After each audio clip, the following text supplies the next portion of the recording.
Hey guys, Nick Z here. It's been a while since I uploaded the last video, so I thought I'd show you what I've been playing with. Here's my exciter setup. It's nothing really new, but I've been playing around with different coils to try to see which ones put out more. So I have the bigger coil there, and it's about 10 inches by an inch and a half. And then we have these two smaller ones here. The one on the left is one that I made a couple months ago, and the one on the right is it's a 1-inch coil, about half the size of the other one, and but it's got a ferrite rod inside, which you can kind of barely make out there a little bit. And so this is what is happening with them. They all put out some light. It's kind of hard to do this and show you at the same time, but they're all putting out a good amount of light. And if I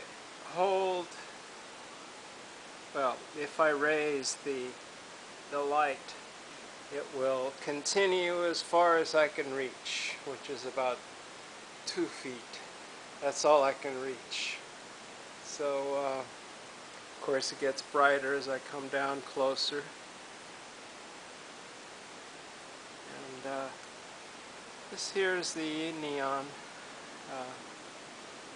This little coil here is darn near as strong as the bigger air core, which is right here. So this one, the difference is that it has a bit further reach, about I don't know, 4, 5, 6 inches before it goes out. Runs the full length. But this little one here is just as intense, and the high frequency RF burns are very intense. I can't take it. I mean, it's very, very intense. So I have to watch out for that. This one here is one of my original cores, and it doesn't have the ferrite in it. And again, it reaches only a couple inches away, 2, 3 inches, something like that. But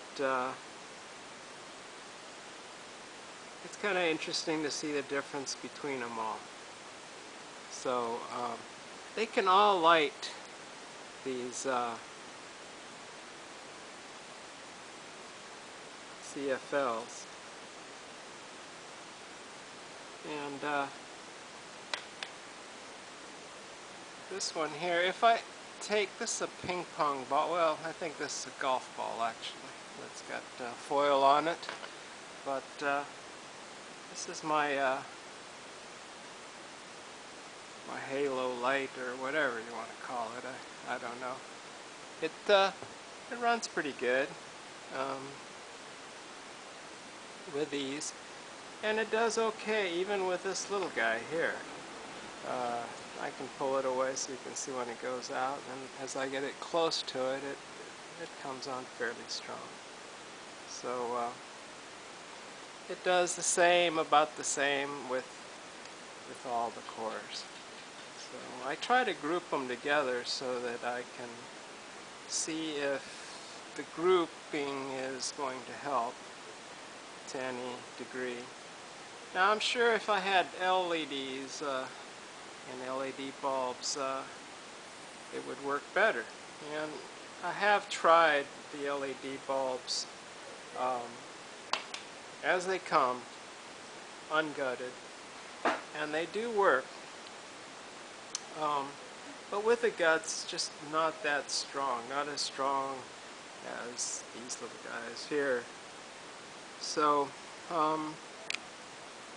that's about all I have to show you.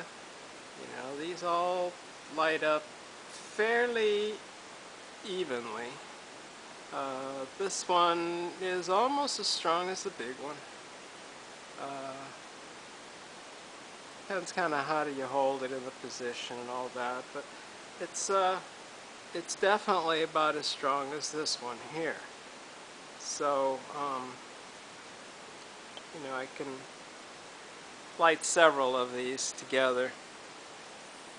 But boy, when I get that RF burn, it really stings. So sorry about shaking the camera. It's hard to position these things around, and you know, this one's being stubborn on me. But sometimes they just go out.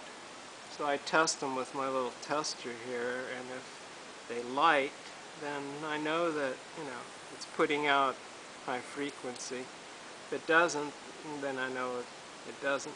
But this light is fairly defective. You can see it's got a burn on it and everything. These are all rejects. Every one of these bulbs is a reject bulb. And so it's kind of hard to light them sometimes.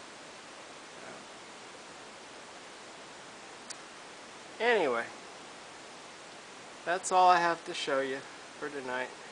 And some of the guys asked me what I've been doing, so I just thought I'd